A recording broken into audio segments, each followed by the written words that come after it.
इसको ampere circuital law भी आप बोल सकते हो। ठीक है, एम्पियर्स लॉ और एम्पियर सर्किटल लॉ क्या कहता है? Ampere circuital law, the line integral of tangential component of magnetic field H around a closed path is equal to the total current enclosed by that path. Total current enclosed by that path, है ना? Total current enclosed by that path। एक बार और पढ़ देता हूँ। Line integral of a tangential component of magnetic field intensity H around a closed path is equal to the total current enclosed by that path, है ना? ये बोल रहा है कि कोई करंट सोर्स है, करंट सोर्स है, वो सराउंडिंग एरिया में मैग्नेटिक फील्ड प्रोड्यूस किया है ना? तो मैग्नेटिक फील्ड का जो लाइन इंटीग्रेशन लेते हैं अगर आप कोई क्लोज पाथ, है ना, तो H dot dl close path, ये क्लोज पाथ का साइन है, single integration, that will be equal to the total current. वो पाथ है कितना करंट एनक्लोज कर रहा है उतने बराबर होगा ऐसा ये करंट। तो देखिए जैसे सपोज ये कोई करंट है, एक क्लोज पाथ अपन ने लिया जो इसको इनक्लोज कर रहा है, सर्कुलर पाथ लिया, उसका रीजन भी बता रहा हूं ना, ऐसा क्यों बताऊंगा मैं कि व्हाई हमेशा हम सर्कुलर पाथ या रेक्टेंगुलर पाथ क्यों लेते हैं। तो ये सर्कुलर पाथ लिया, तो ये जो पाथ है you see it is enclosing this amount of current I, तो इसको मैं लिख दूंगा ऐसा, मतलब इसमें इस पाथ में अगर H का आप इंटीग्रेट करोगे ऐसा इसको क्लोज पाथ में, तो ये आपको करंट मिल जाएगा। तो इसमें क्या रिवर्सिबल होता है, अगर H कहीं भी डिस्ट्रीब्यूशन स्पेस में, तो ये कितना करंट एनक्लोज हुआ है उसके कारण फील्ड आया है, वो तो आप करंट निकाल सकते हो, और या तो करंट दिया है तो आप मैग्नेटिक फील्ड निकाल सकते हो। तो ये सिग्निफिकेंस होता है, बट फॉर सिमेट्रिक केसेस में होता है। हर करंट डिस्ट्रीब्यूशन के लिए हम नहीं निकाल सकते, जैसे कि हमारा गाउस लॉ के केस में था, है ना? अरे हम सिमेट्रिक केसेस में ही हम गाउस लॉ ऑफ इलेक्ट्रोस्टैटिक्स को अप्लाई कर पाए थे। उसी तरीके से एम्पियर्स लॉ जो रहेगा, और जो सिमेट्रिक करंट डिस्ट्रीब्यूशन बोल सकते हो उस केस में आप अप्लाई कर सकते हैं, अदरवाइज उसको अप्लाई नहीं कर सकते। तो ये है H डॉट dl। अगर मैं बोलूं ये दो करंट को इनक्लोज कर रहा है I1 और I2, तो इसको मैं I1 प्लस I2 ऐसा लिखूंगा, इसका मतलब ये होता है। अगर मैं कोई क्लोज पाथ लिया हूं लाइक दिस, ये देखिए ऐसा, ये मैं क्लोज पाथ लिया है, इसको इसमें अगर मैं इंटीग्रेट कर रहा हूं इसको अराउंड क्लोज पाथ, और करंट मेरा यहां है ऐसा, तो that will be equal to 0 आएगा ओवर दिस पाथ, है ना? H का over this path if I calculate, if it is not enclosing any current then that will be equal to 0। क्यों? क्योंकि टोटल करंट इनक्लोज, तो ये कोई current enclose नहीं कर रहा है, इसलिए ये 0 आ जाएगा। ठीक है, अगर ये कोई मेरा इनक्लोज कर रहा है I2, तो यहां पे आप I2 लिखोगे ऐसा, इस तरह से। तो टोटल करंट जो इनक्लोज करेगा वही आएगा। मतलब आप बोल सकते हो कि अगर सराउंडिंग स्पेस में फील्ड कैलकुलेट करना है तो जितना करंट इनक्लोज कर रहा है उसके कारण ही वो फील्ड जनरेट होगा, अदरवाइज नहीं होगा। ठीक है, जैसे ये सेल है, सिलिंड्रिकल सेल है ऐसा, ठीक है, ये इसमें करंट है इसी सरफेस में ही है, तो अंदर में अगर आप बोलोगे H in तो नहीं मिलेगा, 0 मिलता है। क्यों? Because it is not enclosing any current, because it is not enclosing any current, कोई करंट को इनक्लोज नहीं करता है, इसलिए तो इस बात को ध्यान रखना है आपको। ठीक है, तो ये होता है Ampere's law, ampere circuital law, ampere circuital law. अब क्या होता है, हमेशा जरूरी नहीं हो कि जो मैग्नेटिक फील्ड जनरेट हो रहा है और जो हम जो पाथ ले रहे हैं, है ना, डीएल वेक्टर जो ले रहे हैं वो सेम डायरेक्शन में हो, H और dl थीटा एंगल बना सकते हैं, तो इसलिए जो हम इसका इधर वाला कंपोनेंट बोलते हैं इसको, ठीक है, टुवर्ड दिस, तो इसलिए H dl cos theta, H dot dl simply H dl cos theta लिख सकते हो। तो यहाँ पे जो हम ऐसा बोल रहे हैं H cos थीटा dl, है ना, ये टेंजेंशियल कंपोनेंट हो गया, टेंजेंशियल कंपोनेंट, इसीलिए लिखा गया line integral of tangential component, line integral of tangential component, ठीक है, around close path, around close path है ना, नॉट ओपन पाथ, ऐसा ओपन पाथ में नहीं, एक सिंपल ओपन पाथ है इसमें नहीं, क्लोज पाथ, ऐसा कोई क्लोज पाथ होना चाहिए इस तरह से, या ऐसा इस तरह से, ये क्लोज पाथ, इस तरह से क्लोज पाथ, ऐसा क्लोज पाथ होना चाहिए। ठीक है, तो around the close path gives the total current enclosed by that path. ठीक है, तो इसका सिग्निफिकेंस ये है, for certain current distribution we can calculate H magnetic field intensity easily. हमारा हमने पहले कहा था इलेक्ट्रिसिटी मैग्नेटिज्म में हमारा मेन एम होता है या तो इलेक्ट्रिक फील्ड कैलकुलेट करना या मैग्नेटिक फील्ड। ठीक है, तो करंट सोर्सेस है तो हमको मैग्नेटिक फील्ड कैलकुलेट करना होता है, तो आप मैग्नेटिक फील्ड है with the help of Ampere's law कर सकते हैं। ठीक है, सिग्निफिकेंस तो वेरी इजीली कर सकते हैं किसमें, बट सर्टेन करंट डिस्ट्रीब्यूशन के, not for all type of current distribution. इसमें आप वायर में है, सिलेंडर है, सरफेस, मतलब सिमेट्रिक करंट डिस्ट्रीब्यूशन जहां पर है वहां पर आप कर सकते हो, वहां सिमेट्रिक में नहीं कर सकते। तो ये बात को ध्यान रखना है। So this is Ampere's law. अब इसको इसका एप्लीकेशन देखेंगे, सिग्निफिकेंस समझ में आ गया कि हम सिमेट्रिक करंट डिस्ट्रीब्यूशन के केस में हम बहुत इजीली, बहुत आसानी से हम मैग्नेटिक फील्ड इंटेंसिटी H की वैल्यू कैलकुलेट कर सकते हैं in space for symmetric current distribution. Symmetric current distribution है तो हम आप आसानी से कैलकुलेट कर सकते हैं, आपको बायट-सावर्त लॉ लगाने की जरूरत नहीं है, ठीक है। There is no need to apply Biot Savart law in case of symmetric current distribution. आप जो है यू अप्लाई एम्पियर्स लॉ ये कहता है, ठीक है। तो आप एप्लीकेशन देखते हैं, उसका एप्लीकेशन ऑफ एम्पियर्स लॉ।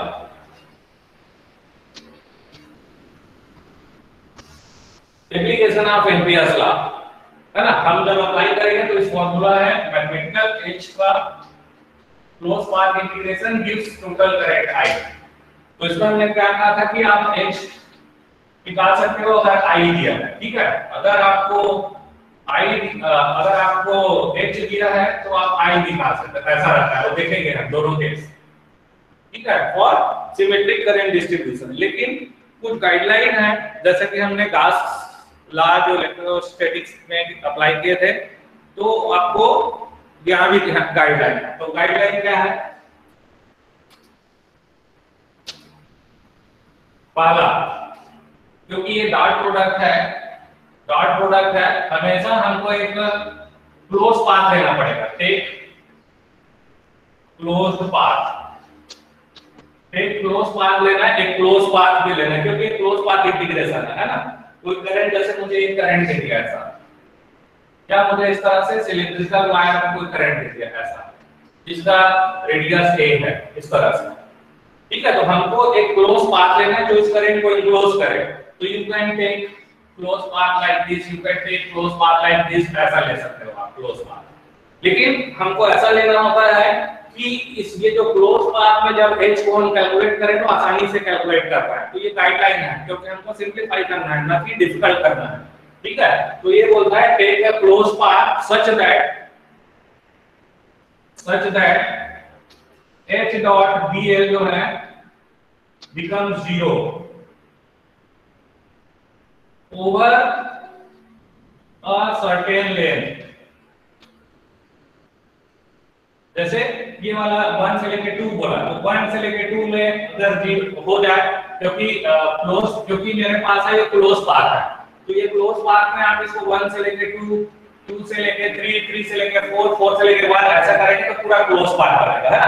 तो एक पर्टिकुलर पाथ में वो जो है या तो 0 हो जाएगा, ये कहता है, मतलब या तो H है और dl है, ये दोनों परपेंडिकुलर हो, ऐसा तभी होता है। डॉट प्रोडक्ट 0 मतलब H vector and line vector जो ले रहे हैं dl वेक्टर वो परपेंडिकुलर हो तो 0 हो, है ना। तो ओवर दिस पाथ तो फिर 0 हो जाएगा, ऐसा। तो एक कंडीशन याद रखना है, जिस भी पाथ में आप इंटीग्रेट कर रहे हो H को, क्योंकि क्लोज पाथ को हम छोटे-छोटे पाथ में डिस्ट्रीब्यूट कर सकते हैं। जैसे कि रेक्टेंगुलर पाथ लिया 1 2 3 4, है ना, तो ये भी एक क्लोज पाथ दे रहा है, तो ये पूरा क्लोज पाथ है H का, close path over this rectangular path जो है हम ऐसा बोल सकते हैं, इट कंसिस्ट ऑफ इसको हम इज इक्वल टू 1 to 2 ऐसा integration open 2 to 3 3 to 4 4 to 1 ऐसा लिख सकते हैं, ठीक है। तो 1 to 2 2 to 3 3 to 4 जो भी पाथ लिया है उसमें या तो ये 0 हो जाए H डॉट dl, है ना, मतलब या तो H और dl ओवर पाथ जो कैलकुलेट कर रहे हैं वो 0 हो, डॉट प्रोडक्ट, ठीक है, मतलब दोनों परपेंडिकुलर हो। या दूसरा H vector dot dl vector है, वो दोनों सेम डायरेक्शन में, मतलब सिंपल H है वो H बन जाए आगे dl बन जाए, ऐसा मतलब H vector and dl vector both are in same direction, है ना। तो वहां पे थीटा 0 रहेगा, तो ये सिंपली आ जाएगा आपका H dl करके H dl जो लिखोगे H dl cos 0 दोनों एक डायरेक्शन में रहेगा, तो ये H dl आ जाएगा, ठीक है। तो ये जो H है फिर हमको जैसे अभी निकालना पड़ा ऐसा dl और H ऐसा बाहर को सर्टेन पाथ हो, सपोज हो ये 1 से लेके 2 हो या 3 से लेके 4 हो, ऐसा पाथ इस तरह का हो, तो H पूरा बाहर आ जाए और H जो है यहाँ पे ये जो है H यहाँ पे वो कांस्टेंट हो उस पाथ के लिए, कांस्टेंट ओवर दैट पाथ। जो भी पाथ है जैसे ये है ना, यहाँ पे अगर 0 नहीं हुआ है, जीरो नहीं हुआ है, एच बी इधर ही है और एल भी मेरा इधर ही है ऐसा, तो एच डी बन जाएगा। लेकिन ये पूरे पाथ में 1 से लेकर 2 पूरे पाथ में एच है वो कांस्टेंट होना चाहिए। एच अगर कांस्टेंट होगा तो इसको ऐसे बाहर निकाल सकते हो और सिंपली फिर ये जो है लेंथ का इंटीग्रेशन है, मतलब कि टोटल लेंथ रहेगा उस पाथ का। तो जो भी लेंथ है, टोटल लेंथ एल है तो एल एच इनटू एल ऐसा करके लिख देंगे अपन। तो यहां अगर कोई सर्कुलर पाथ है जिसका रेडियस रो है तो 2 पाई रो ऐसे आ जाएगा। तो इस बात को ध्यान रखना है, तभी जाके आप उसको कैलकुलेट कर पाओगे आसानी से, नहीं तो नहीं कर पाएंगे। ये रहता है लॉजिक इसका। तो ये हुआ अप्लाई कैसे करना है उसके लिए गाइडलाइंस। या तो h डॉट dl मतलब h और dl परपेंडिकुलर बने जो पाथ सेलेक्ट कर रहे हैं, या h और dl सिंपली h dl बन जाए जिसमें h आपको उस जो है पाथ में मालूम रहे। तो देखते हैं अब इसको कैसे अप्लाई करते हैं। इसमें जो एक कोएक्सियल केबल का केस है और वायर के अंदर हमने जो निकाला था वायर से बदला वो वायर के बाहर था, है ना, आउटसाइड पॉइंट के लिए। तो उसमें वायर के अंदर का केस और कोएक्सियल केबल के लिए अलग-अलग पॉइंट्स में एग्जाम में आता है। ये गेट वगैरह में भी रहता है इसमें क्वेश्चन, सीएसवी2 में भी रहेगा। So that you have to see one by one.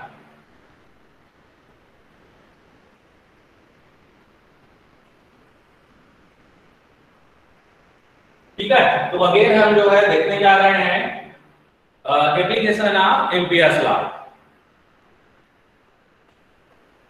Application of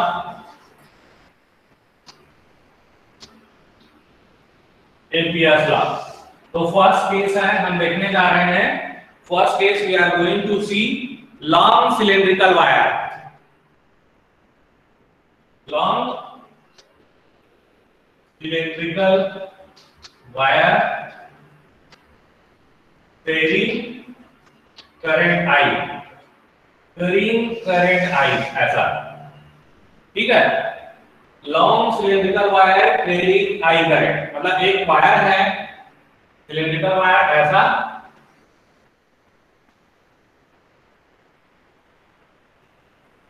long cylindrical wire. तो इसमें जो है सपोज टू जेड डायरेक्शन रखा हुआ है, तो इसमें जो करंट है total current flowing toward Z direction is I.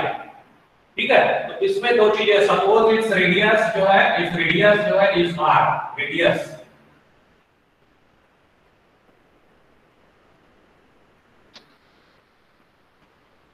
Suppose radius of wire is capital R. ठीक है, कैपिटल आर। तो दो केस है हमको निकालना है। First H magnetic field at inside points, at inside points, मतलब जहां पर आपका जो रो है इज लेस देन, ये सिलेंड्रिकल कोऑर्डिनेट है, ऐसे इधर हम लोग रो लिखते हैं। So this rho is less than radius R, मतलब अंदर में है तब, अंदर की तरफ है ना, अंदर की तरफ है तब। इसमें जो करंट है वो टोटल आई है, हम अंदर में निकालना चाह रहे हैं, यहाँ कहीं इनसाइड अंदर है ना। तो ये एक बार फिर मैं डायग्राम बनाता हूँ बड़ा सा, थोड़ा सा ऐसा। ये सॉलिड से ये वायर है, पूरा सॉलिड है, हेलो नहीं है, सॉलिड वायर, पूरा वायर जैसे रहता है ना, वायर रोज एक वायर है। ठीक है, ये इस तरह से वायर है, इसका रेडियस r है और इसका अगर एरिया क्रॉस सेक्शन आप देखोगे area, so this is pi r square ऐसा होगा इसका एरिया क्रॉस सेक्शन।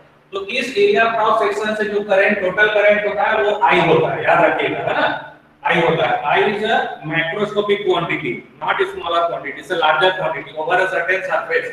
मतलब current passing through this area, ऐसे यहां से ये जो करंट पासिंग हो रहा है इससे circular area that is I होता है ऐसा। तो इस बात को ध्यान रखना है। तो इसको अप्लाई करना है ना। व्हाट विल बी अंदर, इसके अंदर में क्या होगा, वायर के अंदर what will be magnetic field, we are going to calculate using Ampere's law. तो देखिए अंदर की तरफ है ना, ये है यहां से, ये सपोज है यहां पे रो है ना, rho where rho is less than r, ये इसका रेडियस r है, इसका जो रेडियस है वो r है। ठीक है, तो क्या करेंगे, इस पॉइंट पे कैलकुलेट करना है। तो हम क्या करेंगे, एक ये टोटल करंट है पूरा ऐसे, इसमें जो टोटल करंट है दैट इज I है, so total current is I। तो इसमें क्या करना है, हम एक क्लोज पाथ लेते हैं ऐसा, इस तरह से ऐसा, या कहीं पर भी आप ले लीजिए, जैसे यहाँ पर है रो पॉइंट P है जो कि where rho is less than r, तो हम क्या करेंगे, एक ऐसा क्लोज पाथ लेते हैं ऐसा, इस क्लोज पाथ। ठीक है, यहाँ पे हम अप्लाई कर रहे हैं this is the close path, ठीक है। रोड एक सर्कुलर लिया, उसका रीजन है क्योंकि एक वायर में जो होता है करंट अगर जेड डायरेक्शन में हो तो करली का फिंगर्स मतलब सर्कुलेशन में प्रोड्यूस होता है, सर्कुलर। अगर आप जो मैग्नेटिक फील्ड देखेंगे तो एक सर्कुलेशन में प्रोड्यूस होगा, ऐसा जैसे एक वायर ऐसे जा रही है तो मैग्नेटिक फील्ड है हमको ऐसा मिलता है, ऐसा सर्कुलेशन में ऐसा। तो इसलिए क्लोज पाथ भी हम वैसे ही ले रहे हैं, है ना, ताकि h dot dl simply hdl बन जाएगा ऐसा, क्योंकि dl भी मेरा इधर ही रहेगा पाथ, तो इसलिए ये जो है ये I है तो H ऐसा सर्कुलेशन में प्रोड्यूस होता है, इसलिए अपन ने सर्कुलर पाथ लिया। तो ये सर्कुलर पाथ जो है वो करंट इनक्लोज करना चाहिए, तो इस पर्टिकुलर पॉइंट पे निकालना है ना फील्ड। तो क्या बोलता है एम्पियर्स लॉ कि जो फील्ड वैल्यू मिलेगी इस पॉइंट पे, जो पाथ लिए हो वो कितना करंट इनक्लोज करेगा। तो ये हम सपोज ले लेते हैं दिस इज I डैश, पूरा I नहीं करेगा, पूरा I नहीं करेगा, ये जो पूरा है इसका क्रॉस सेक्शन है उसमें टोटल I है, लेकिन मैं उसको छोटा हो जा रहा है क्रॉस सेक्शन, है ना, यहाँ पे ये पूरे में I है। नाउ मुझे जो चाहिए वो स्मॉल क्रॉस सेक्शन है ऐसा I डैश, तो ये जो है इट्स अ रो। अब यहाँ पे जो रेडियस है दैट इज R, टोटल जो हो रहा है I हो रहा है, और रो जो है रेडियस का ऐसे सर्कुलर में जा रहा है वो I डैश हो गया, है ना। तो हम बोलते हैं कि आपका जो है यूनिफॉर्म करंट डिस्ट्रीब्यूशन रहता है, मतलब चार्ज डेंसिटीज आर इक्वल, मतलब J अगर यहाँ पे डेंसिटी बोले that is equal to I current current density is equal होता है करंट पर यूनिट एरिया, तो करंट पर यूनिट एरिया सब करंट पाई R स्क्वायर ऐसा, और J डैश जो लिखोगे यहाँ पे J डैश की value that is current per unit area, so this is pi rho square because it's radius is रो, है ना। तो करंट जो क्रॉस होगा यहाँ पर I dash that will be I by pi rho square, ये दोनों इक्वल होते हैं, J will be equal to J dash, densities will be equal, ठीक है। तो हम यहाँ पे जो है फिर I dash in terms of I निकाल सकते हैं, so this is I dash, this is I dash, है ना। so I dash upon pi rho square is equal to I upon pi R square, R radius का पूरा circle है तो उस एरिया से क्रॉस सेक्शन जो पास हो रहा है टोटल करंट I है, रो है तो I dash पास हो रहा है करंट ऐसा। तो यहाँ पर जब आप क्लोज पाथ में अप्लाई करोगे H का क्लोज पाथ इंटीग्रेशन अंदर के लिए, है ना, अंदर के लिए ये वाला जो पाथ है उसमें अंदर के लिए, ठीक है। So that will B not I, it will be I dash होगा। क्यों? क्योंकि एम्पियर्स लॉ कहता है जितना करंट इनक्लोज करेगा it will enclose less current, तो I डैश लिखा दैट इज इक्वल टू, फिर यहाँ से आप I डैश निकाल लीजिए तो पाई पाई कैंसिल हो जाएगा, सो दिस I डैश जो निकालोगे that will be equal to, ये पाई पाई कैंसिल हो जाएगा, so that is I rho square upon R square ऐसा। तो इसको लिख दीजिए, so that is I rho square upon R square, not I को नहीं करेगा, ठीक है। तो इस तरह से you have to apply this, ठीक है। तो आप देखिएगा जो है हमको मालूम है H जो है इसी ऐसे सर्कुलेशन में ही होता है, ये this is rho, this is also H vector, तो ये हमारा पाथ भी इसी में ऐसे जा रहा है dl वेक्टर, तो यहाँ पे एक छोटा सा dl वेक्टर लेंगे, so that is equal to dl ले सकते हैं, और ये z डायरेक्शन में अगर है तो हमने पढ़ा कि that it is towards phi direction ऐसा, है ना। और हमने देखा है कि H vector that is H phi a phi आता है ऐसा, आप देखे होंगे, है ना, कि I by 2 pi rho a phi ऐसे करके आ रहा था, अगर z डायरेक्शन में ऐसे आता है तो आप क्या करेंगे, तो ये हो गया आपका क्लोज पाथ, H वेक्टर है simply H phi a phi बन गया डॉट, और ये dl जो है सिलेंड्रिकल कोऑर्डिनेट होता है ऐसा जो लेते हैं ना, ये रो डिस्टेंस में, और ये फिर आपका रो d phi करके ऐसा लिखते हैं इसको रो d phi, तो आप डायरेक्ट dl भी लिख सकते हो, this dl vector is dl a phi करके लिख सकते हो, so that is a phi ऐसा, that is equal to I rho square upon R square ऐसे लिख सकते हो। तो a phi dot a phi आपका हो जाएगा that is what 1, a phi dot a phi 1 हो गया, ठीक है। तो आप क्या करेंगे, a phi dot a phi 1 हो गया, तो आप इसको इस तरह से लिख सकते हैं, देखिए h phi dl ऐसा, ये आ गया that is equal to I rho square divided by R square, ये आ जाएगा। तो ये पाथ है पूरा आपको मालूम है, I by 2 pi rho होता है करके, मतलब जो उस क्लोज पाथ में पूरा h कांस्टेंट होता है, इसको आप बाहर निकाल लीजिए ऐसा h phi, ये आ गया dl, that is equal to I rho square divided by r square ऐसा, ठीक है। तो ये क्या है, दिस इज द, इसमें है ऐसा, जब रो है तब इसमें क्लोज पाथ है ऐसा, तो that is what 2 pi rho आएगा total path, rho is radius, so h phi 2 pi rho close path integration total 2 pi rho आएगा। या अगर इसको ऐसा नहीं करते तो सिंपली आप इसको ऐसा करके डी कर सकते हो ऐसा, that is rho d phi, है ना, वेयर phi वेरीज फ्रॉम 0 से लेके 2 pi ऐसा, एक छोटा सा पैच लेके dl, where dl is rho d phi ऐसा करके भी कर सकते थे, अदरवाइज जरूरत नहीं है। So h phi 2 pi rho आ गया, that is equal to I rho square divided by r square, तो एक रो कैंसिल हो जाएगा, सो h phi जो आ गया दैट इज इक्वल टू आ गया I rho upon 2 pi r square. तो ये आपने डिराइव कर लिया, but remember h vector is h phi a phi, तो अगर z डायरेक्शन में करंट है सो I rho a phi upon 2 pi r where r is the radius। ये बहुत इंपॉर्टेंट कंक्लूजन है, that important conclusion is this, क्या है important conclusion, important conclusion क्या है कि फॉर इनसाइड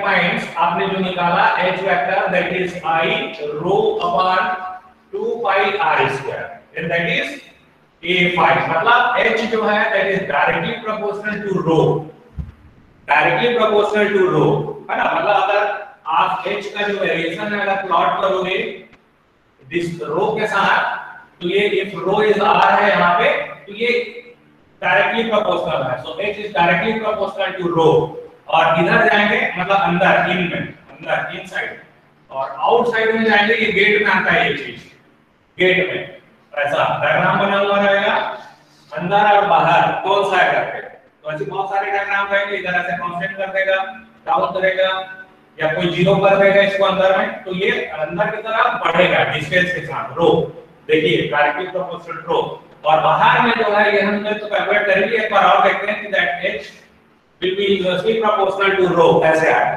तो इनसाइड पॉइंट्स में I h is directly proportional to rho, distance के प्रोपोर्शनल में होता है, मतलब यहां से लेकर अगर हम आगे जाते जाएंगे तो पूरा वायर का जो एक्चुअल में जो सरफेस है वहां तक वो बढ़ते जाएगा, ठीक है। अब आ गया सेकंड केस, तो ये हो गया फर्स्ट केस, है ना, फर्स्ट केस ये वाला, इन वाला देख लिया, अब आउट का केस में देखते हैं, बाहर निकल, ठीक है। तो long cylindrical wire, now second है B part is the for outside pipes, where rho is greater than r, मतलब रेडियस के बाहर, ये जो वायर है इसका रेडियस r है, अब यहाँ कहीं चाहिए हमको ऐसा, यहाँ पे हमको h चाहिए ऐसा, where rho is greater than r, ये कोई पाइप भी है वहां पर ऐसा, ठीक है। तो क्या करेंगे, again we take the close path, ऐसा ले लेते हैं, तो अगेन इसी को अप्लाई करेंगे, h का क्लोज पाथ इंटीग्रेशन गिव्स, अभी क्या है ये पूरा टोटल करंट को क्लोज कर रहा है, तो हम पूरा I लिखेंगे ऐसा, ठीक है। तो अगेन हमको मालूम है कि that h has only 5 component,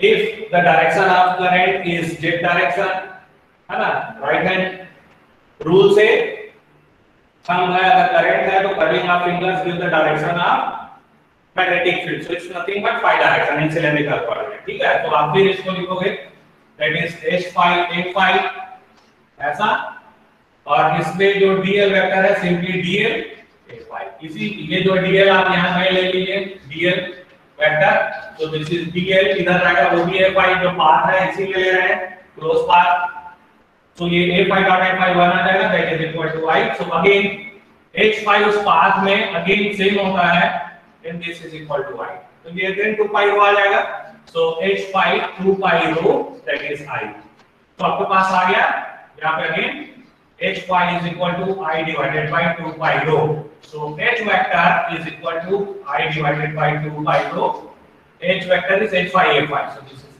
is ये आ गया, तो हाँ, हम लोग जो है बायस सावर्ट लॉ से किए थे, फिर हम उसको माइनस इनफाइनाइट जेड को फिर इनफाइनाइट किए थे, फिर इंटीग्रेट किए थे उसको, तो कॉम्प्लिकेटेड था। यहाँ पे आपने एम्पियर सर्किटल लॉ से निकाल लिया, H vector is I divided by 2 पाई ऐसा। ठीक है, तो ये हो गया हमारा लॉन्ग सिलेंड्रिकल वायर। वायर के केस में आप ऐसा इस तरह से आप निकालोगे, इनसाइड एंड आउटसाइड पॉइंट दोनों के लिए। ठीक है, क्लियर हो गया। सो inside point and outside point ये एग्जाम में आता है, तो आप देख रहे हैं आउटसाइड पॉइंट ये जो h है that is inversely proportional to distance, तो ये आउट में रहता है, और directly proportional to distance that is in, अंदर में, अंदर और बाहर। तो वायर के अंदर इनवर्सली प्रोपोर्शनल होता है और बाहर वायर का जो है इनवर्सली प्रोपोर्शनल होता है। ठीक है, तो ये बात को ध्यान रखना है, गेट में बनता है क्वेश्चन। तो ये हो गया हमारा long cylindrical wire that is carrying current I towards Z direction। अब सेकंड देखते हैं, सेकंड केस।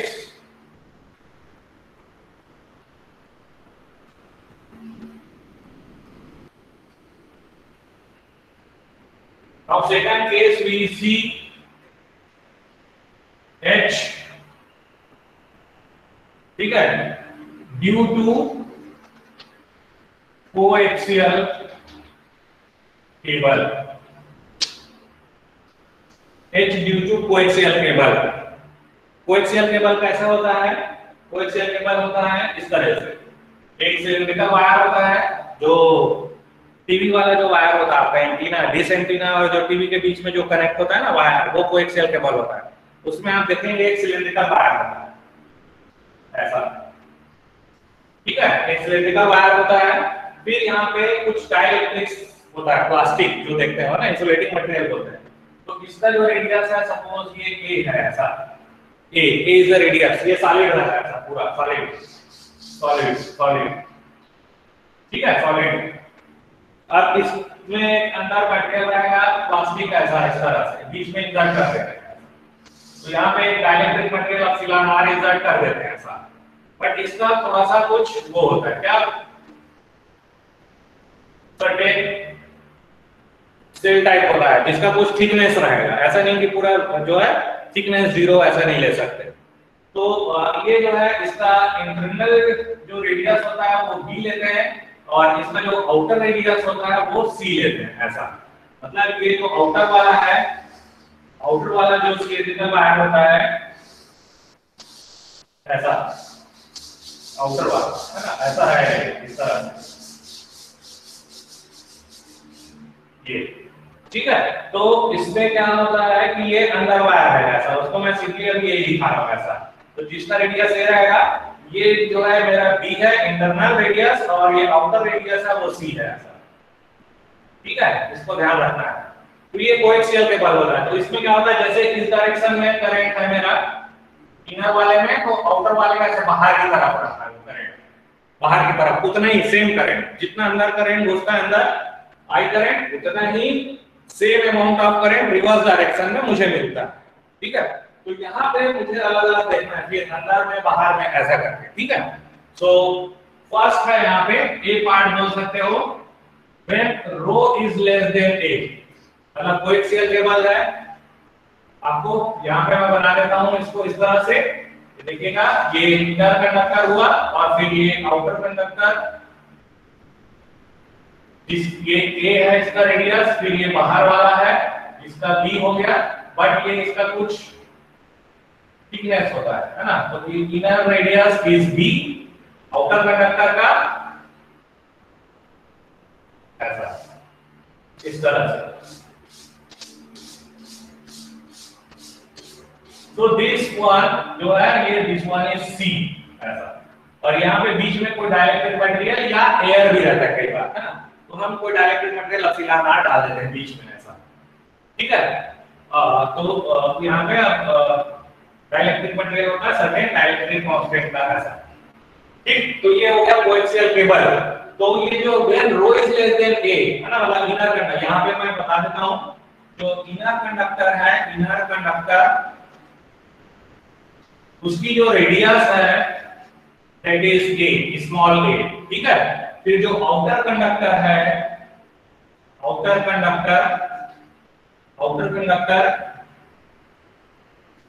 कंडक्टर इसका इनर रेडियस b और इसका जो आउटर रेडियस है दैट इज c ऐसा।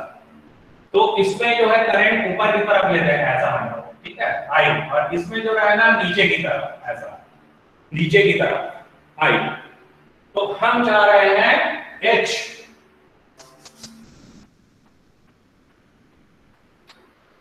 h inside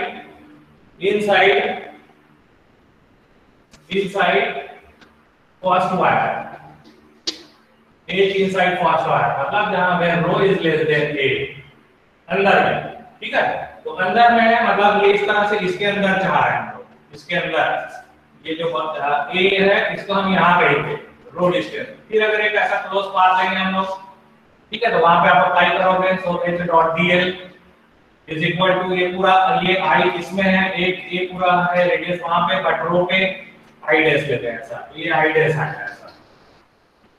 but again i dash जो रहेगा वो अपन निकालेंगे i dash upon pi rho square is equal to जो है i अपॉन पाई a स्क्वायर ऐसा करते हैं, ठीक है। So this quantity you will have i dash is equal to i rho square upon a square ऐसा करते हैं, ठीक है। तो ये जो क्वांटिटी है अगेन आपको मिल जाएगा, फिर that is h phi a phi dot dl a phi and this is i rho square upon a square. So this का क्लोज पाथ, तो ये h phi आ जाएगा, a phi dot a phi dl का simply 2 pi rho. Again ये जो path है this gives 2 pi रो और ये आ जाएगा आपका i rho square upon a square ऐसा, ठीक है। So this quantity you will write, ये जो क्वांटिटी आ रही, so h phi is equal to i तो एक रो कैंसिल हो जाएगा, so i rho divided by 2 pi a square, ठीक है। सो h वेक्टर अंदर में h phi a phi, so i rho divided by 2 pi a square a when rho is less than a, when rho is less than a, बाहर वाला जो है बाहर वाला जो वायर है सिलेंड्रिकल सेल जो है वो कोई इंपैक्ट नहीं डालेगा, क्यों? क्योंकि इसके कारण कोई करंट इनक्लोज नहीं हो रहा है, जो भी इनक्लोज हो रहा है इसका कुछ पार्ट हो रहा है आई का अंदर कंडक्टर का, है ना, याद रखिएगा। तो इस तरह से आप इसको लिखोगे। अब आ जाते हैं हम लोग डी पार्ट, ठीक है, outside first conductor, outside first conductor, outside first conductor मतलब ये फर्स्ट है और ये सेकंड वन है ऐसा, सेकंड वन। तो यहां कहीं बोल रहा है, यहां कहीं when rho, so when rho is greater than a but when rho is less than b, मतलब ये a है और ये b है ऐसा, तो इन दोनों के बीच में है ना, बीच में यहां कहीं। तो अगेन क्या करोगे आप, अगेन आप एक लोगे, एक पाथ लोगे ऐसा, इसको जहां पर चाहिए, तो ये पाथ ले रहे हैं और ये अंदर जो करंट है आई इसको इनक्लोज कर ओवर दिस रो है पाथ में। तो अगेन इस पे करेंगे कैलकुलेट, सो h डॉट dl वेक्टर ये पूरा करंट जो ऊपर जा रहा है ऊपर की तरफ खुद को इनक्लोज करेगा, है ना, बीच में, इन बिटवीन दिस, यहां कहीं निकाल रहा है, ठीक है, इन बिटवीन दिस। तो outside first conductor when rho is greater than b a and when rho is less than b, तो अपन ऐसा बोल सकते हैं 0 rho a rho less than b ऐसा, इसके बीच में when rho is greater than a and rho is less than b, so in between this region। तो ये तो सिंपली निकाले मैं पूरा करंट को कर रहा है, सो ये आ जाएगा simply h vector is i a phi divided by 2 pi, क्योंकि वो पूरा कर रहा है ना। तो जो एक वायर का केस होता है, वायर के बाहर जो आता है वही आ जाएगा ऐसा, तो एक वायर के बाहर जो आता है वो आ जाएगा। अब नेक्स्ट देखते हैं हम लोग, next that you have to see, next हमको देखना है, next we will C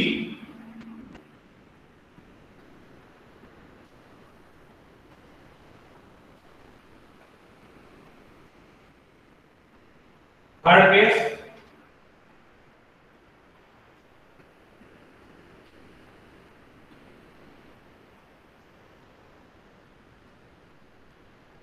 H between outer conductor, मतलब B less than rho less than C, मतलब यहाँ कहीं अंदर में मतलब आप इस तरह से जो हमने प्लॉट ऐसा जो है आप देख सकते हैं, ये B है, दिस इज C, तो यहाँ कहीं यहाँ पे अंदर में है ना रो, इसको क्या करेंगे अगेन एक हम लोग ऐसा क्लोज पाथ लेंगे, ऐसा अगेन एक क्लोज पाथ लेंगे। तो याद रखिएगा आउटर कंडक्टर में करंट नीचे की तरफ रहेगा, ऐसा नीचे की तरफ है ना, और जो इनर जो कंडक्टर है अपन ने जो लेकर रखा है इसमें जो करंट रहेगा वो ऊपर की तरफ रहेगा। तो अगेन एक क्लोज पाथ लिया है, तो ये जो है अब ये जो करंट है यहाँ तक ये वाला पार्ट ऐसा बोल सकते हैं।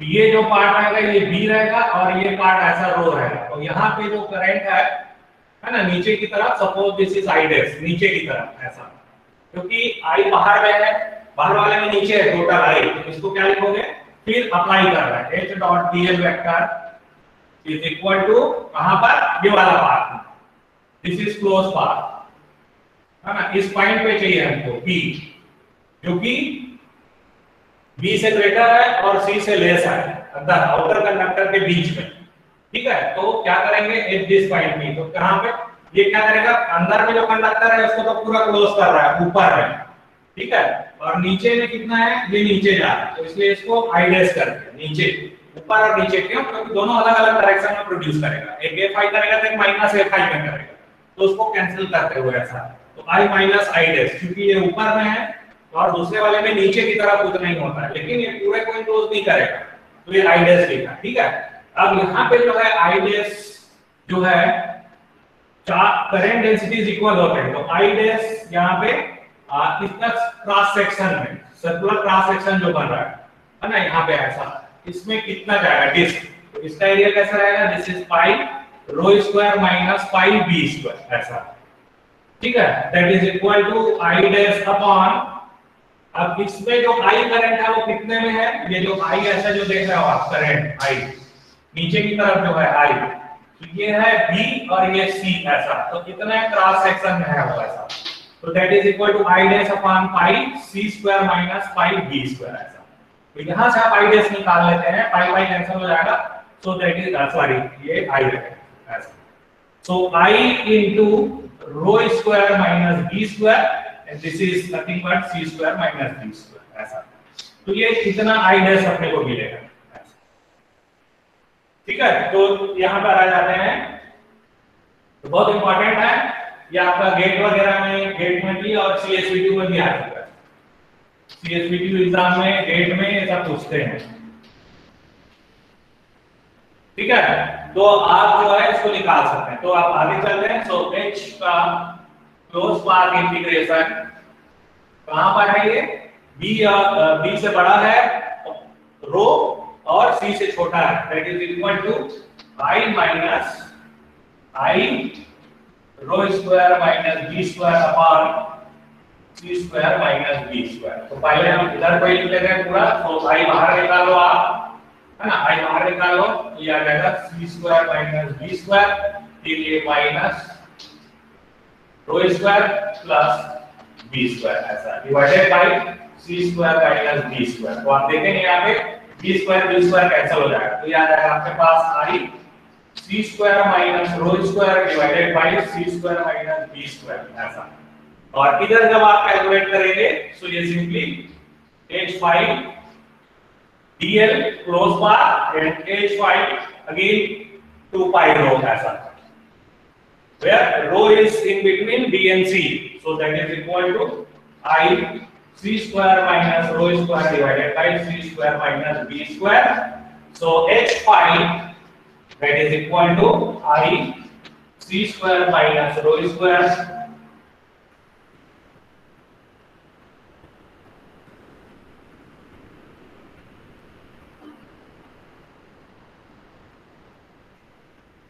हो गया क्या, पाई स्क्वायर माइनस यहाँ पर आई डैश इस रो स्क्वायर माइनस बी स्क्वायर, ठीक है, रो स्क्वायर माइनस बी स्क्वायर, ठीक है, रो स्क्वायर माइनस ठीक है, ये चलेगा अपना, इतना कर लिए। ठीक है, सो दैट इज इसको आप सॉल्व कर लीजिए।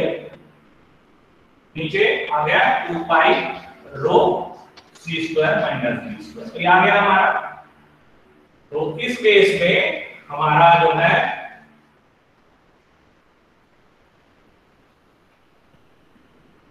h vector is h phi a phi, so that is equal to I c square minus rho square divided by 2 pi rho, and this is c square minus b square, और z direction में रखे करके a minus. इस तरीके से in between what, when b less than rho less than c, यहाँ पर ऐसा, ठीक है, बाहर वाला जो वायर है उसके बीच में, तो बहुत इंपॉर्टेंट है। तीनों केस अंदर में फर्स्ट, मतलब ये जो आपका था ये इनर कंडक्टर और ये आउटर कंडक्टर है ना। तो यहाँ अंदर में निकालना, यहाँ पे अंदर में, फिर यहाँ निकालना, और फिर ये यहाँ पर, यहाँ अंदर में इसका, ठीक है। तो बहुत इंपॉर्टेंट है, एग्जाम में आता है, याद रखिएगा। तो इस तरीके से आप उसको सॉल्व कर सकते हैं। तो इसी पे न्यूमेरिकल वगैरह भी आते हैं, आप चाहे तो सॉल्व कर सकते हैं। ठीक है, ये हो गया आपका एम्पियर्स लॉ का application for solid long cylindrical wire and as well as for coaxial cable. ठीक है, अब एक जो है और मैं थोड़ा सा कांसेप्ट बता देता हूँ, न्यूमेरिकल है, अपन नेक्स्ट क्लास में कर लेंगे। दैट इज व्हाट, इसी का जो है fine form of Ampere's law, ये भी एग्जाम में आता है, ये भी इंपॉर्टेंट है एग्जाम पॉइंट ऑफ व्यू से।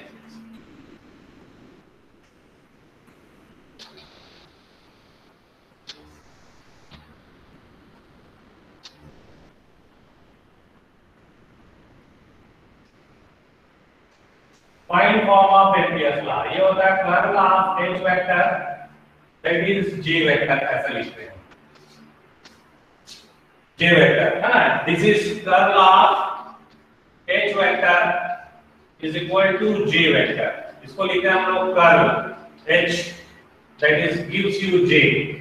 j क्या होता है, करंट डेंसिटी होता है ना। कभी-कभी क्या होता है, कभी एक जैसे छोटा सा रीजन है अपने को, एक एरिया है, suppose this is ds vector, इधर फाइंड आउट कर रहा है, ठीक है। तो हमें करंट नहीं दिया होता है, डेंसिटी दिया रहता है, so this will be j and this is the direction of ds vector, ऐसा जो उसका नॉर्मल होता है वही उसका डायरेक्शन होता है। तो ये दोनों के बीच सपोज एंगल थीटा है ना। तो करंट थ्रू यहां पे di, the current that passes through this, ऐसा इसको di बोलते हैं। तो di इज j वेक्टर, इसका डॉट प्रोडक्ट लेते हैं ds वेक्टर, ऐसा। और करंट थ्रू कुछ बड़ा एरिया है, so that is I is equal to current through any surface, कोई एक open surface, open not close, open, so this is j vector का सरफेस इंटीग्रेशन हम लोग, ऐसा। तो ये होता है आपका करंट थ्रू एनी सरफेस। तो j वेक्टर दिया है current density, j is ampere per metre square, vector quantity, है ना, याद रखिएगा। तो ये जो लिखे हम लोग कहां से आया है, फ्रॉम h डॉट dl का close surface integration gives you I। तो ये कहलाता है एम्पियर्स लॉ सर्किटल फॉर्म, और ये कहलाता है curl h is equal to j, ये कहलाता है fine form. So this is fine form, remember इसको जब ऐसा लिखते हैं this is called fine form, ठीक है। और जब ऐसा लिखते हैं हम लोग h डॉट dl मतलब इंटीग्रेशन में, तो ये कहलाता है सर्किटल फॉर्म, याद रखिएगा सर्किटल फॉर्म। ये अगर आपको पता है तो ये यहां से फिर हम लोग एक स्टोक्स थ्योरम निकालते हैं। स्टोक्स थ्योरम ये क्या कहता है कि h का क्लोज पाथ इंटीग्रेशन, अगर एक रेक्टेंगुलर पाथ ले लो तो 4 पाथ आएंगे आपके पास, तो open path that is equal to I को आप ऐसा लिख सकते हो j vector dot dx vector, ऐसा है ना। लेकिन चूंकि j वेक्टर कर्ल j आता है, कर्ल h होता है, तो आप ऐसा लिख सकते हो इसको, दैट इज, तो ये हो जाता है h, जैसे वहां पे डाइवर्जेंस थ्योरम निकाला, तो ये कहता है कि closed path integration of any vector can be converted to single surface integration by taking integration of curl of h, उसका वेक्टर का कर्ल लेंगे तो ये आसान हो जाता है। जैसे यहाँ पे हमको 4 बार करना पड़ता है, यहाँ पे ओनली वन टाइम। एक क्लोज पाथ लिया, ये क्लोज पाथ 1 से लेके 2 तो एक ये हो जाएगा, फिर दूसरी बार 2 से लेके 3, फिर ये तीसरी बार हो जाएगा 3 से लेके 4, फिर ये चौथी बार हो जाएगा 4 से लेके 1। ऐसा 4 टाइम्स करना पड़ेगा आपको, है ना, जब कभी भी फील्ड कैलकुलेट करना हो या टोटल चार्ज कितना इंक्लोज करना था, करंट इंक्लोज करना। तो यहाँ पे सिंपल एक ही बात, क्यों? क्योंकि एक एरिया को इंक्लोज करेगा, एक एरिया को, कोई भी क्लोज पाथ है, कोई क्लोज पाथ एक एरिया को इंक्लोज करेगा। तो यहाँ पे आप कर्ल h ले लीजिए इसमें, इस रीजन में, और उसको इंटीग्रेट कर दीजिए। So this will be equal to nothing but h का क्लोज पाथ इंटीग्रेशन। ये होता है आपका स्टोक्स थ्योरम होता है। तो ये fine form of Ampere's law prove कर दीजिए करके एग्जाम में भी आता है। वहीं से फिर हम स्टोक्स थ्योरम को भी प्रूव कर सकते हैं अगर ये रिलेशन आपको मालूम है। ठीक है, so this is the fine form. तो इसको मैं बता देता हूं फटाफट। ठीक है, इसको मैं बताता, थोड़ा सा टाइम लगेगा, बी पेशेंटली इसको सुनिएगा, 10 मिनट लगेगा इसको।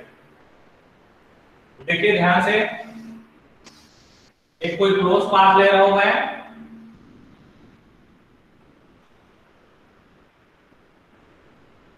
आई am taking a close path 1 से लेके 2, 3 एंड 4 से लेके 1। ठीक है, so y axis, z axis, this is x। अब इसको बोल सकते हो fine form of Ampere's law, मतलब application of Ampere's law for non symmetric cases, non symmetric current distribution. जैसे हमने डाइवर्जेंस थ्योरम का जो कॉन्सेप्ट आया था, नॉन सिमेट्रिक चार्ज डिस्ट्रीब्यूशन लिए, मतलब अभी तक मैं क्या बोल रहा था कि h जो है पाथ, जिस पाथ में भी ले रहे हैं h डॉट dl, मतलब h और dl दोनों परपेंडिकुलर हो, h ऐसे है तो dl ऐसा हो, या दोनों सेम एक ही उसमें हो, है ना, ऐसा पाथ लेते थे। लेकिन सपोज कुछ करंट डिस्ट्रीब्यूशन ऐसा है और वो एक मैग्नेटिक फील्ड क्रिएट कर रहा है जिसमें ये दोनों कंडीशन फुलफिल नहीं हो रही, तब क्या करें? तब भी कोई बात नहीं, हम एक ऐसा रेक्टेंगुलर क्लोज पाथ लेंगे और उस पाथ में h कांस्टेंट नहीं रहेगा। जैसे इस पाथ में 1 से लेके h पूरा कांस्टेंट नहीं रहेगा, तो हम अगेन टेलर सीरीज से अप्रोक्सीमेट करेंगे। तो ये बोल रहा है कि इसका सेंटर कोई पॉइंट P है, तो ये रेफरेंस पॉइंट हो गया, रेफरेंस पॉइंट P। यहां पर हमको पता है h, तो इसको मैं सपोज लिख रहा हूं hx not ax plus hy not ay plus hz not az। ये रेफरेंस पॉइंट पे h पता है। अब जैसे ही मैं टुवर्ड्स इधर आया तो नहीं मालूम, इधर गया तो नहीं मालूम, उधर गया तो नहीं मालूम, है ना, मतलब h जो है 1 से लेके 2 में मुझे नहीं मालूम है, 2 से लेके 3 में नहीं मालूम है, 3 से लेके 4 में नहीं मालूम है, 4 से लेके 1 में नहीं मालूम तो अभी हम बोल रहे हैं कि क्लोज पाथ में लेते हैं जो कि कोई सर्टेन सपोज है कोई करंट आई है उसको क्लोज करना है, आई ऐसे ऊपर की तरफ जा रही है सपोज कोई करंट, है ना, मतलब इसका बोलेंगे इसका करंट डेंसिटी का z कंपोनेंट देता है, पर ये xy प्लेन में रखा हुआ है। ठीक है, तो ये सपोज है डिस्टेंस है ये पूरा, हम बोलते हैं इसको, ये जो डिस्टेंस है डेल x, ये जो डिस्टेंस है पूरा डेल y, ऐसा है डेल x और डेल y। ठीक है, तो आप जब लिखोगे h का जो है, अब यहीं पे अप्लाई कर रहे हैं इस पाथ के लिए, ओवर दिस पाथ जहां पे हमें मालूम नहीं है, तो आप इसको कैसे लिखोगे? 1 से लेके 2 तक h का इंटीग्रेशन ओपन पाथ, है ना, ये कोई क्लोज पाथ है तो उसमें 1 से लेके 2, फिर 2 से लेके 3, फिर 3 से लेके 4, प्लस फिर 4 से लेके 1, ऐसा इस तरह से आप लिखोगे इसको। तो 1 बाई 1 इसको कैलकुलेट करते हैं ओवर पाथ। तो हम आ जाते हैं, फर्स्ट ले लेते हैं integration I1 that is equal to h dot dl that is over 1 से लेके 2, फर्स्ट ले रहे हैं, first path. I am taking this first, यहां से यहां, इसमें h क्या होगा मुझे नहीं मालूम है ना, इसमें h क्या होगा मुझे नहीं मालूम। ठीक है, तो ओवर 1 to 2 h को मैं लिखूंगा h ठीक है, 1 से लेके 2 पाथ यहाँ पर ऐसा। और जो dl वेक्टर है ये मैंने डेल वाई लिया है ना, so that is it is towards what, ये जो है मेरा टुवर्ड्स वाई डायरेक्शन है, so this is del y और इधर है a y, because it's a vector quantity del y a y ऐसा। तो अब आप देखिए कि मैं बोल रहा हूं मुझे एग्जैक्ट वेरिएशन नहीं मालूम है, इट्स अ वेरी स्मॉल,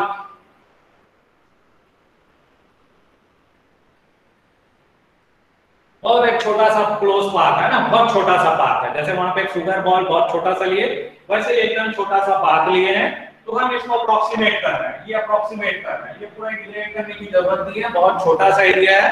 इसमें बोल रहा है कि सिंपली x जो है वहां पे ओवर पाथ 1 2 अगर मालूम है, और ये जो है जो dl वेक्टर है सिंपल मालूम है, तो आप उसको लिख सकते हो ऐसा।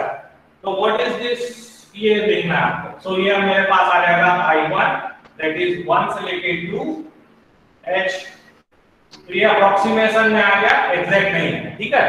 So this value you can write now h1 से लेके 2 जो है, because it is towards y direction, तो हम इसको ऐसा लिख सकते हैं hy 1 2 and this is ay ऐसा, and dl vector here is del y ay। ये जो एक्सप्रेशन है मेरा आ जाएगा ay डॉट ay सिंपली 1, तो ये मेरे पास आ जाएगा ऐसा hy 1 से लेके 2 del y,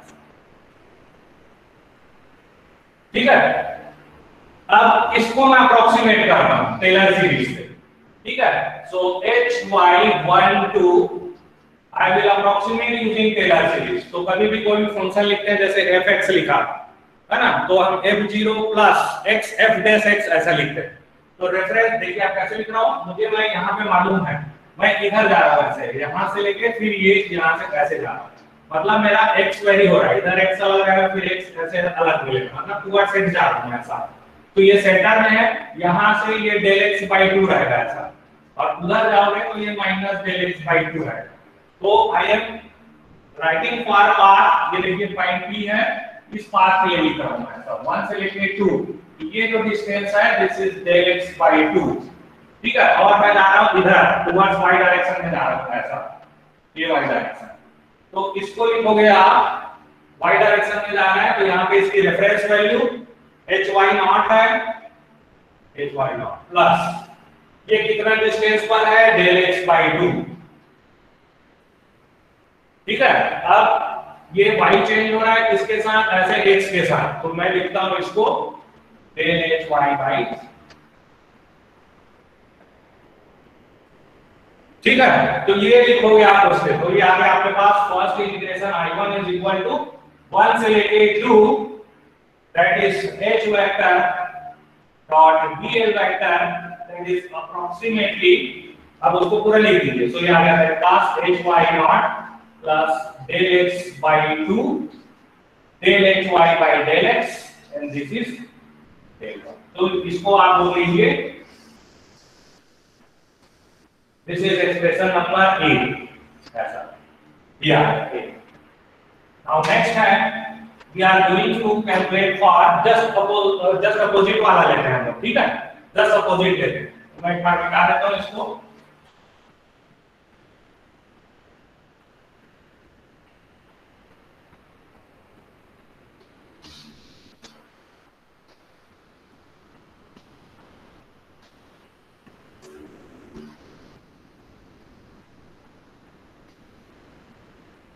तो 1 से लेके 2, अब ये 2 3 था, 3 से लेके 4, ये वाली पाथ ले रहे हैं हम लोग, ठीक है, 3 2 4। So now I am writing h dot dl 3 2 4, 3 से 4 के लिए, यहां से यहां तक के लिए, ठीक है, 3 से 4 3 से 4, तो ये जो 3 से 4 है ऐसा 3 और ये 4, ये p था ऐसा, ये जो है minus del x by 2 distance पर है ये यहां से, और दिस इज पॉइंट P, उसके लिए लिख रहा हूं। सो अप्रोक्सीमेटली इसको लिखोगे again h y 3 2 4 a y दैट इज डॉट, इसको लिखोगे आप जो है इधर जाना है, so this is del y minus a y, ऐसा। तो ये मेरा अप्रोक्सीमेटली आ जाएगा h y 324 and this is minus करके minus sign and this is J. अब इसको अप्रोक्सीमेट करना है एच वाई 34 किससे, टेलर सीरीज से। तो अगेन सेंटर पे क्या है, एच वाई नॉट, ठीक है। अब इधर कितना डिस्टेंस जा रहा है, minus del X by 2। Again इसके साथ वेरिएशन है एक्स के साथ, ऐसा ये आ जाएगा। तो आप जो है फिर 3 to 4 आ जाएगा, 3 to 4 h vector dot dl vector that gives you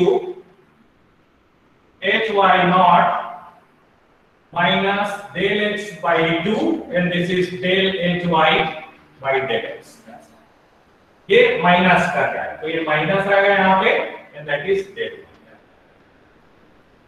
ठीक है। तो ये कह लीजिए इसको b का लीजिए। तो अब a और b दोनों को ऐड कर दीजिए, a प्लस b, ऐसा। थोड़ा सा टाइम लगेगा, 5 मिनट वेट करिए, कंक्लूजन में आ रहा है a प्लस b। सो हम कर रहे हैं मतलब दोनों को ऐड कर दीजिए, मतलब 1 से लेके 2 h और उसके जस्ट अपोजिट जो पार्ट था 3 से लेके 4, ये दोनों को सम करना चाह रहे हैं, ऐसा। So that is approximately equal to, ये आपका hy नॉट है, दोनों में कैंसिल हो जाएगा आपके पास, और ये जो टर्म है वो ऐड हो जाएगा, ठीक है। तो आपके पास जो बचेगा डेल x डेल y और ये बचेगा यहाँ पे del hy by del x, ठीक है। दोनों को आप देखेंगे जब आप करेंगे तो ये del hy by del x ये वाला टर्म मिलेगा और फिर ये वाला टर्म मिलेगा, ये कैंसिल हो जाएगा। तो ये सिंपली हमको ये मिलेगा, ऐसा। डेल दोनों का डेल x ये दोनों ऐड हो जाएगा, नीचे हाफ है तो ये इतना टर्म आएगा, ऐसा ये आ जाएगा।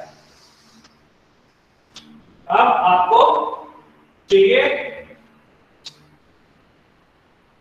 अब क्या करिए आप जो है 2 से लेके 3 और 4 से लेके 1 सिमिलरली कर देंगे, डायरेक्ट पूरा कैलकुलेट करने की जरूरत नहीं है, सिमिलरली, ठीक है। फॉर पार्ट 2 से 3 h vector dot dl plus फिर 4 से लेके 1 opposite h vector dot dl, this will give you approximately, ये आपको मिलेगा again del x del y del x del y,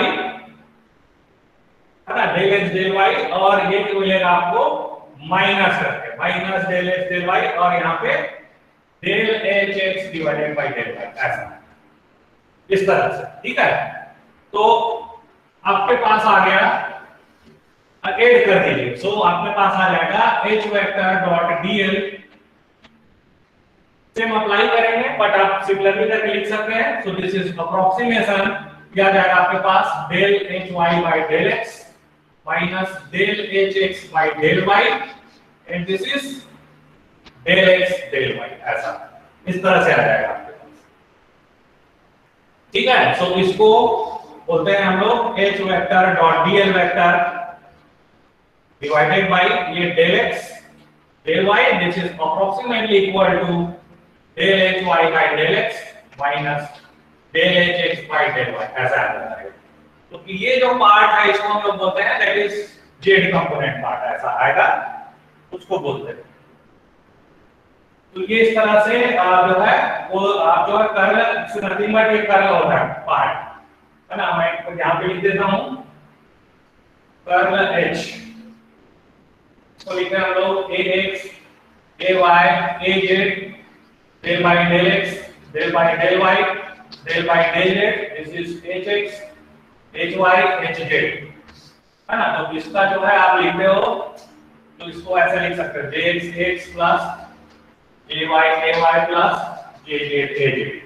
So this jz is equal to jz you got, that is del hy by del x minus del hx by del y.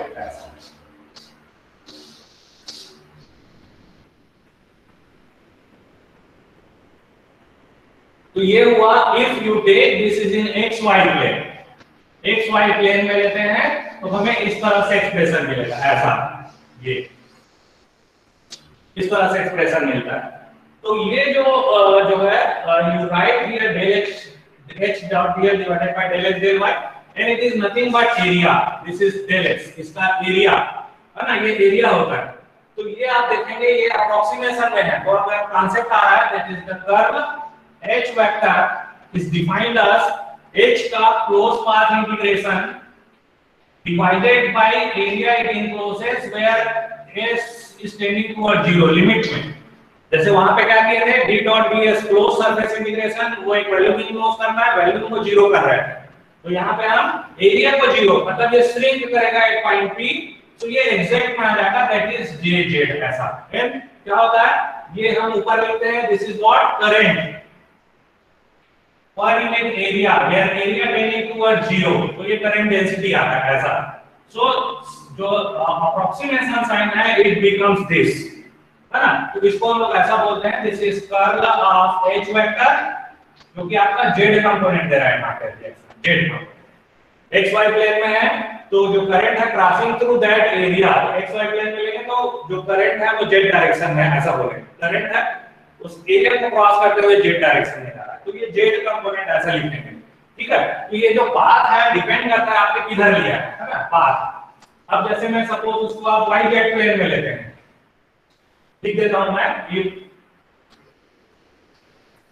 if closed path is along yz plane, yz plane है ना, yz plane में। अभी हमने xy plane में लिया था, उसको yz plane में ले लिया, तो क्या आएगा आपका, तो ये हमें देगा x component of current density देगा। और इसी को अगर मैं क्लोज पाथ को लेता हूं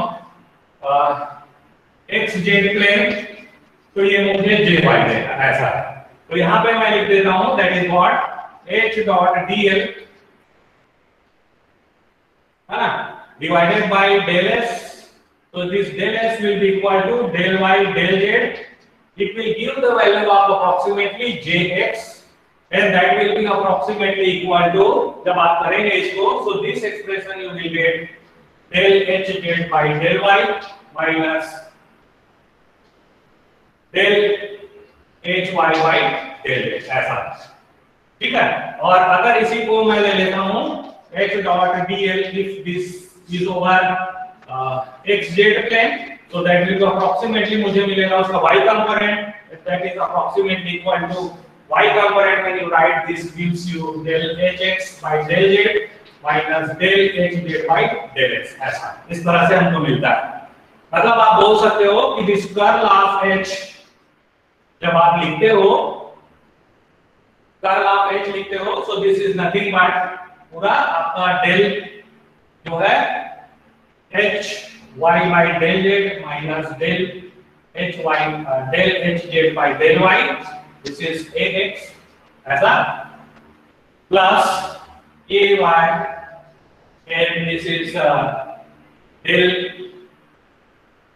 hx divided by del z minus del hz divided by del x plus az, ये मल्टीप्लिकेशन में दैट इज आपके पास del hy by del x minus del hx by del y ऐसा पूरा। इस तरह से आप लिख सकते हो, है ना। एग्जैक्ट बनेगा तब जब टेंडिंग टुवर्ड 0 रहेगा area. So this is curl of h that gives you, ये हमारा j पार्ट है, this is jx ax plus jy ky plus jz kz, तो इसलिए फिर कर्ल ऑफ h ये आ जाएगा आपके पास that is 0। This is nothing but j vector current density का x component y component z का। तो जो मेरा क्लोज पाथ है कोई जरूरी नहीं है कि वो x y z में ही हो, ये जो क्लोज पाथ है 1 से लेके 2 3 से लेके 4 4 से लेके 1, इस क्लोज पाथ जो है इसमें तीनों कंपोनेंट हो सकता है, x y z कंपोनेंट तीनों हो सकते हैं। मतलब वो पर्टिकुलर प्लेन में नहीं है, ना x y प्लेन में, ना y z प्लेन में, ना z प्लेन में वो पाथ। तब क्या होगा, ये इस तरह से आएगा मेरा आंसर। तो जो पाथ है अब यहाँ पे जो है आपको जो वैल्यू मिलेगा दैट इज j वेक्टर। ये क्या है, so it will have all the component, x component, y component, z component. तो इस तरह से ये आ गया मेरे पास फाइंड फॉर्म। तो आज के लिए इतना ही करते हैं, find form of Ampere's law. तो ये आ चुका है, पहले भी आप जो है नोट्स को देखिएगा, नोट्स में भी दिया है, नोट्स दूंगा मैं उसमें भी रहेगा, और वीडियो भी देखिएगा और बुक्स वगैरह में भी दिया। तो इस तरह से बहुत इंपॉर्टेंट है, this is the curl of H. Curl H आप कार्टेशियन में ऐसा लिखते हैं, सिलिंड्रिकल और स्फेरिकल में कैसा लिखते हैं वो नेक्स्ट क्लास में बताएंगे। तो ये कहां से है, नॉन सिमेट्रिक केसेस में है। अगर नहीं मालूम है तो ये कॉन्सेप्ट आप कर्ल दे रहे हैं, तो नेक्स्ट क्लास में मैं बताऊंगा फिजिकल सिग्निफिकेंस ऑफ क्या है कर्ल। कर्ल बेसिकली रोटेशन ने शो करता है वेक्टर का, डाइवर्जेंस शो करता है सोर्स और सिंकिंग, और ये रोटेशन ने शो करता है। ठीक है, तो वो नेक्स्ट क्लास में डिस्कस करेंगे। वैसे भी क्योंकि 1:15 होने का आ गया है, तो आज के लिए इतना ही करते हैं हम लोग। कोई डाउट हो तो यू कैन आस्क।